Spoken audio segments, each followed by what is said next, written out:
Les professions réglementées, les équivalences, les nouveautés qui vous concernent, on vous dit tout dans les dossiers Qualita. Les dossiers Qualita, pour en savoir plus sur l'ALIA. Salut à tous, bienvenue.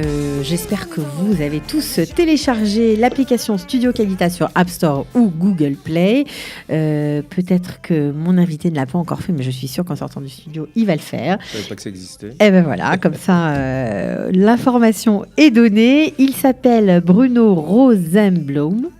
Bonjour. Bonjour. Merci d'être venu de loin. Merci à vous de m'accueillir. Voilà, mais avec plaisir. Et en fait, vous êtes là parce que vous avez créé en 2003 l'école, ou une école d'ostéopathie en Israël. Voilà, tout simplement. Donc, c'était une grande nouveauté. Juste, c'est vrai, positif. C'est vrai. Donc, ça s'appelle en hébreu comment ? Machon ha-Israeli lelimudei ostéopathia. Et c'est destiné à qui ? Destiné à tous les gens qui ont envie d'étudier l'ostéopathie avec un désir d'aider les gens par cette technique manuelle, par cette médecine manuelle. Ouais. On a reçu des gens de 18 ans. Bon, on préfère quand même qu'ils soient après l'armée et qu'ils soient débarrassés de ce qu'ils doivent faire en Israël. On a reçu des gens à 45 ans, 50 ans qui sont formés. Bon, ça prend à peu près 5 ans. Alors, comment vous avez décidé de créer cette école ? Parce que vous êtes ostéopathe vous-même de formation, mais de là à créer, vous avez un cabinet, et de là à créer une école, il y a quand même un pas. D'abord, j'étais un peu poussé par une connaissance à moi qui avait fait son ALIA, qui était un médecin belge ostéopathe, docteur Josie Potachnik, qui, quand elle a fait son ALIA en Israël, m'a parlé de ça. Et bon, ça a pris 2-3 ans vous étiez un petit peu frileux. J'étais un petit peu frileux, oui, parce que je développais mon cabinet, etc. Il fallait rentrer dans quelque chose d'un peu compliqué, que je n'avais jamais fait, je n'avais jamais enseigné. Lui, il venait d'une école européenne, il enseignait l'ostéopathie, donc il avait envie de faire ça aussi. J'étais un peu frileux, mais bon, finalement, on l'a fait en 2003. Puis vous l'avez tellement bien fait que les gens rares sont ceux qui savent que vous êtes francophone. Parce qu'on dit toujours l'école d'ostéopathie qui se trouve à Wingate, c'est une école israélienne anglophone. Je ne sais pas pourquoi, mais on a souvent l'impression que ça n'a rien à voir avec des francophones. Ah non, la base est complètement francophone. Docteur Potachnik est de Anvers, mais il parle très bien le français. Il a vécu quelques années à Bruxelles. Et moi, je suis carrément de France, quoi. Ouais. Donc, c'est une école à la base francophone. On a beaucoup d'étudiants francophones. Dans chaque promotion, maintenant, les promotions de 35-45 à peu près, on a, je sais pas, entre 7 et 8 étudiants francophones. Et on fait quelques facilités. Il y a certains étudiants qui sont un peu angoissés en se disant comment on va faire en hébreu. Mais là, le fait de savoir que vous êtes là, j'imagine que quand ça coince, vous devez aider. Ça aide un peu, oui, c'est sûr. On aide. On a aussi un de nos assistants qui est un francophone aussi, qui a fait l'école, qui leur donne quelques cours particuliers, qui les met à niveau, qui les aide. En général, les gens s'en sortent pas mal. Alors, c'est sûr qu'au début, il faut ramer un peu. Mais moi, quand j'ai étudié ici la kinésithérapie en une trentaine d'années, même plus, je parlais pas tellement bien l'hébreu, j'ai pas mal ramé, mais bon, je me suis débrouillé. Donc, quand on veut, on peut. C'est le motto. Votre motto, ok, ouais. D'accord. Alors, c'est 4 ans et demi d'études quand même. Ouais, ça prend 4 ans et demi d'études, c'est environ 2 jours par semaine. À partir de la 3e, 4e année, c'est 2 jours et demi par semaine, parce que se rajoutent les heures de stage. Il y a environ, sur les 3400 heures d'études, il y a 1000 heures de stage qui se passe dans les cliniques que l'école a montées à Jérusalem, Tel Aviv, de cliniques pour étudiants. Alors ça, c'est intéressant. Wingate et Rambam à Haïfa. À Haïfa. C'est très intéressant, ces cliniques pour étudiants, parce que ça permet aux gens aussi d'avoir accès à des soins donnés, certes, par des étudiants, mais je crois que des étudiants en fin de cycle. Oui. Et c'est pas cher, j'imagine. Je crois que les prix, je ne connais pas exactement les prix, mais ça tourne entre 60 et 70 shekels le traitement, avec un ostéopathe qui vérifie ce qui se passe et un étudiant de 4e ou 5e année enfin, c'est 4 ans et demi, donc dans leur 9e semestre aussi, ils travaillent à la clinique. Il doit y avoir environ 1000 heures de stage en tout. Ok, c'est drôlement chouette pour les usagers, pour les gens qui ont besoin d'avoir recours à cette médecine parallèle et qui n'osent pas parce que c'est forcément un peu cher parfois. C'est vrai. Maintenant, il faut dire que c'est de l'ostéopathie. On est arrivé à faire entrer nos étudiants dans les coupes pétrolières. Maccabi, ça n'a pas été facile, ça a pris quelques années. Clalit, Meouchadet et Maccabi reçoivent nos étudiants, donc on peut être traité aussi dans les dispensaires des Coupotrolim. C'est vous qui êtes à la base de ce changement. Vous avez œuvré pour faire entrer les étudiants. Oui. On a après quelques années, on a commencé à prendre des contacts avec les Coupotrolim. Ils étaient assez réticents parce que l'ostéopathie n'était pas connue en Israël. Ils avaient entendu parler de l'ostéopathie à l'étranger, en Europe, etc. Donc ils acceptaient des ostéopathes qui venaient de l'étranger pour travailler dans les coupotes, mais les gens formés en Israël, c'était pas encore ça. Pourquoi ? Parce que c'est pas un diplôme d'État ? C'est pas un diplôme d'État pour le moment. On n'a pas encore de reconnaissance. On va dans cette direction-là, mais ça prend beaucoup de temps. Mais on est au niveau, à peu près au niveau des études européennes, du système de qualité recherché au niveau de l'Europe. On n'est pas encore à ce niveau-là complètement, mais on est très proche maintenant. Et vraiment, l'école est de très bon niveau. Bon, je ne vais pas dire le contraire. Non, mais bien sûr, mais bon... Très bon niveau, mais on a vraiment augmenté depuis... Bon, on a ouvert il y a 15 ans, donc c'est vrai que les débuts étaient un peu compliqués, mais maintenant, ça se passe très bien. Alors justement, vous avez œuvré pour faire entrer ces étudiants, en tout cas ces diplômés plutôt, parce qu'ils ne sont plus étudiants, dans les Coupotrolim. Donc ça, c'est quand même très très nouveau. Ça fait combien d'années que ça existe ? À la Meouchadet, ça fait 5-6 ans déjà qu'il y a des étudiants, des diplômés travaillent. Coupotrolim Clalit, je crois que ça date de 2-3 ans. Et la Maccabi ? Et la Maccabi, ça doit faire 2 ans, je pense. D'accord. Mais je ne suis pas trop au courant de ça, parce que tout en étant directeur, on a une équipe, j'ai un directeur administratif qui, lui, s'occupe de tous ces trucs-là. Lui, c'est tout. Et...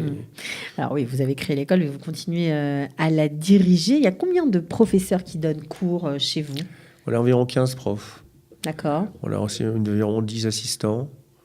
Et après, on a les gens qui travaillent, secrétariat, etc. On arrive à peu près à une équipe de 27-28 personnes. À peu près. Et comment vous êtes arrivé à Wingate ? Alors, avec Wingate, c'est vraiment le système israélien, quoi. On cherchait, quand on voulait ouvrir vraiment indépendamment de Wingate, en 2003, et on cherchait des profs d'anatomie. On n'avait pas de prof d'anatomie. Donc, on a appelé Wingate en demandant, vous n'aurez pas un prof d'anatomie pour nous, à nous donner des contacts ? Ils nous ont dit, pourquoi ? Qu'est-ce que vous voulez faire ? On voudrait ouvrir une école d'ostéopathie. Ah, ça pourrait nous intéresser, venez nous voir. On est venu les voir, ils nous ont ouvert à une sorte de tapis rouge. Venez monter cette école chez nous, etc.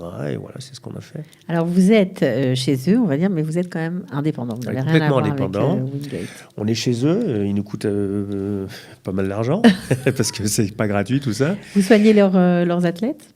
L'école de Wingate, on a les étudiants. Wingate, c'est une grosse mirlala, il y a environ 3000 étudiants. Mm-hmm. Donc les étudiants, la clinique est ouverte bien sûr pour les gens de Wingate, et puis pour les gens aussi de la région, aussi de la région de Netanya, etc. quoi. Alors combien ça coûte d'étudier chez vous ? Alors si mes informations sont exactes, je crois que ça tourne entre 22 et 23 000 shekels par an. D'accord. Sur 4 ans et demi. Sur 4 ans et demi. Ouais. D'accord. Et il y a des subventions du ministère de l'Alia, de l'intégration ? Alors, je crois qu'il y a une subvention depuis 2 ans à peu près. On est arrivé comme c'est une formation professionnelle, on arrive, je crois, pour la première année ou sur plusieurs années, une somme de 7 000 shekels. Franchement, je ne sais pas. Il faut vérifier avec eux. Mais en tout cas, ça peut être considéré comme une formation professionnelle. Alors, vous avez aussi monté une association. Alors, comment ça s'est passé ? Parce que je crois que vous n'étiez pas les seuls. Oui, alors, quand je suis revenu en Israël en 92, je suis rentré dans l'association des ostéopathes israéliennes qui existait. Qui était plutôt anglophone. Qui était carrément anglophone. J'étais le seul français. Et puis j'étais de 92 à 2003. En 2003, quand il y a eu cette idée d'école, donc j'ai amené mon associé et moi, Dr Potachnik et moi, on est allé voir l'association. On a dit, bon voilà, on veut ouvrir une école. Aidez-nous, on a besoin de profs, venez donner cours. Ils nous l'ont joué, non, on ne sait pas quel niveau vous allez amener. Nous, on préfère que les gens aillent étudier à l'étranger plutôt que... Alors ça, c'est drôlement important parce que vous, en tant que francophone, et bon, forcément, vous aviez un savoir-faire puisque l'ostéopathie était très développée dans les pays d'où vous venez, que ce soit la Belgique ou la France. Mais comme c'était une association anglophone, il y avait un petit côté... Oui, parce qu'il y a aussi, au niveau historique, il y a quelque chose qui se passe entre la vision ostéopathique anglaise, qui est beaucoup plus manipulative que la vision ostéopathique française, qui s'est matinée, qui s'est mitigée avec une ostéopathie beaucoup plus soft. avec le système crânien, le système viscéral. Les Anglais sont beaucoup plus, je fais des généralités, beaucoup plus manipulatifs. Alors que les ostéopathes francophones aussi font des manipulations quand il faut, mais il y a tout un système autre qui est très développé au niveau crânien, le système de l'ostéopathie crânienne, le système de l'ostéopathie viscérale. Donc il y avait aussi quelque part quelque chose dans le RECA, dans la base aussi quelque part un peu idéologique au niveau de comment on travaille, quoi. D'accord. Mais bon, en tout cas, ils vous ont pas tellement aidé. Non, ils nous ont pas du tout aidés. D'abord, ils m'ont viré de l'association parce que dès qu'ils ont vu qu'on allait ouvrir une école, ils ont fait un nouveau CIF, un nouveau Des nouveaux statuts. statut, disant que celui qui ouvrirait une école sans l'autorisation de l'association serait viré. Donc ils m'ont viré. Donc on a ouvert une autre association qui a regroupé nos étudiants. Et ils nous ont fait la guerre pendant une dizaine d'années. C'est arrivé jusqu'à la Knesset. Ils ont essayé de faire une loi qui allait nous interdire de pratiquer l'ostéopathie, seulement pour eux. C'est-à-dire ? C'est-à-dire qu'ils voulaient que les gens qui pratiquent l'ostéopathie, qu'il y ait une loi qui donnerait seulement l'ostéopathie en tant que possibilité de professer, de travailler en tant qu'ostéopathe à des gens diplômés, et diplômés de l'étranger, parce qu'il n'y avait pas de diplôme en Israël. Donc ils allaient nous bloquer. Tous nos étudiants, on avait déjà 50 personnes sorties de l'école à peu près. Ils allaient bloquer tout ça. Ils avaient une loi. Ils étaient en train de faire passer une loi à ce niveau-là. Et donc nous, on a su ça. On a contacté un Chaver Knesset. Vous avez fait du lobbying. On a fait du lobbying et ils se sont rendus compte qu'on ne pouvait pas faire une loi comme ça. Alors qu'en Israël, on formait des gens à l'ostéopathie sans diplôme étranger. Alors là, c'est très important parce que souvent, on remarque que les Français, enfin en tout cas, ça bouge, la preuve, puisque Kalita existe, mais les Français ont du mal à prendre part dans la vie, on va dire, la vie israélienne, la vie politique, la vie associative. Et c'est tellement important, la preuve en est, parce que si vous n'aviez pas réagi, vous seriez fait avaler par ce lobbying anglophone et Exactement. vous n'auriez pas pu... Ils auraient fait sortir une loi si on n'avait pas été au courant, si on n'avait pas un peu mis les yeux là-bas. Ils auraient sorti une loi, on aurait été bloqué, quoi. Mais moi, j'aurais pas eu le droit, puisque j'ai pas de diplôme j'ai un diplôme de kiné, mais j'ai pas un diplôme d'ostéopathie. L'école que j'ai fait en Europe, c'est de ne donner pas de diplôme. Un diplôme d'État reconnu en Israël. Reconnu, exactement. Ça n'existe pas encore en Israël. Ouais, c'est ça. Les ostéopathes, les seuls reconnus en Israël, ce sont ceux qui sont, à l'époque, qui étaient diplômés de l'étranger. Aujourd'hui, ça a changé. Ça a changé. Heureusement. Heureusement. D'accord. Donc, vous avez monté cette association. Vous avez réussi à écarter, on va dire, le danger. On a écarté le danger parce que les deux associations, on a eu la guerre un peu parce que les gens, on avait une mauvaise presse par l'autre association par rapport à notre école. Puis finalement, les gens de l'autre association, ceux qui nous faisaient des problèmes, sont venus voir un peu ce qui se passait chez nous dans notre école. Ils ont vu nos examens, ils ont vu nos cours, ils sont venus assister à nos cours. Ils ont suivi nos examens finaux. Ils se sont dit, le niveau est très bon. Donc, on arrête de leur faire la guerre. Et puis, finalement, on est arrivé, en un an ou deux, on a fait de deux associations une seule. Ah, mais ça, c'est une formidable nouvelle. Donc, sous l'impulsion des francophones, pour une fois, on inverse un peu la vapeur. Exactement. Ouais. Vous avez fusionné et vous n'êtes aujourd'hui qu'une seule association qui s'appelle comment ? IRO, Israeli Register d'ostéopathes, en hébreu, je ne me rappelle plus le nom, la vérité. C'est pas grave, on vous trouve quand même sous ce nom-là. C'est sans regret, cette aventure ? Ah non, sans regret, non. Sans regret, parce que quelque part, j'ai une vision très, très sioniste de ma vie, puisque je suis en Israël depuis très longtemps. Et pour moi, de sentir que... on a amené avec mon association, on a amené un peu l'ostéopathie, on a développé l'ostéopathie. Quand je suis revenu en Israël en 92, j'étais le numéro 7. Il y avait 6 ostéopathes avant moi, j'étais le numéro 7.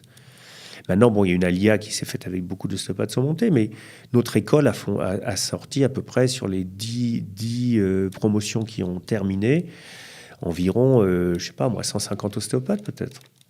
Donc on est en train d'amener le fait d'avoir ouvert cette école a amené de façon à la population israélienne a amené une autre façon de se soigner, une autre médecine qui n'était à l'époque presque pas connue, quoi. Ça marche aujourd'hui, les Israéliens sont férus de ce genre de médecine ? Oui, ils sont très férus de la médecine alternative. Il y a beaucoup de gens, même moi je vois des patients, moi, qui voient des tas de choses. Ils vont en réflexologie, acupuncture, shiatsu, il y a des trucs très bien, hein. L'ostéopathie amène son propre truc, quoi. Sa propre vision qui est, à mon avis, le top, ou au top, bien sûr. Mais les Israéliens sont assez férus de ça. Ouais. Pour s'inscrire, c'est quand? C'est comment? La rentrée, ça se passe c'est de septembre à juin? Ouais, c'est en général, en Israël, avec les fêtes, ça commence après les fêtes, donc c'est plutôt octobre à juin. Juin, juillet, on termine les examens en mi-juillet en général. Il suffit d'appeler le directeur administratif de l'école. Il y a une entrevue personnelle avant pour voir un peu les motivations. Et puis voilà, quoi. Est-ce que vous pratiquez le système d'admission parallèle pour certains étudiants qui souhaiteraient faire leur ALIA et qui ont déjà entamé des études soit de kiné, soit d'ostéopathe? Ça marche? Alors, au coup par coup, on regarde. Les kinés, par exemple, ils ont beaucoup de hatavod, on leur enlève beaucoup de choses.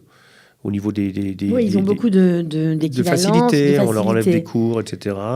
Ça leur coûte moins cher aussi. Au prorata. On a des ostéopathes déjà qui ont déjà leur diplôme. Pas de problème, des ostéopathes, on a des ostéopathes qui viennent, ils terminent, ils en ont marre en France. C'est un cursus de 6 ans en France, des fois. Au bout de 4 ans, ils viennent, donc on ne les fait pas rentrer en première année, mais on voit à peu près ce qu'ils ont fait. On voit chacun avec l'école d'où il vient, dans quelle année. C'est une analyse du dossier au cas par cas. Au cas par cas, oui. D'accord. Ouais.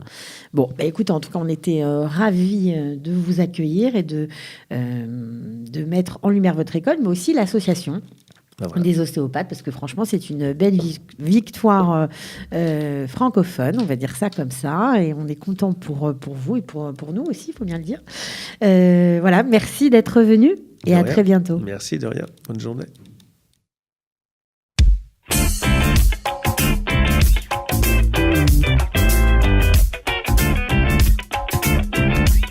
Les professions réglementées, les équivalences, les nouveautés qui vous concernent, on vous dit tout dans les dossiers Qualita. Les dossiers Qualita, pour en savoir plus sur l'ALIA.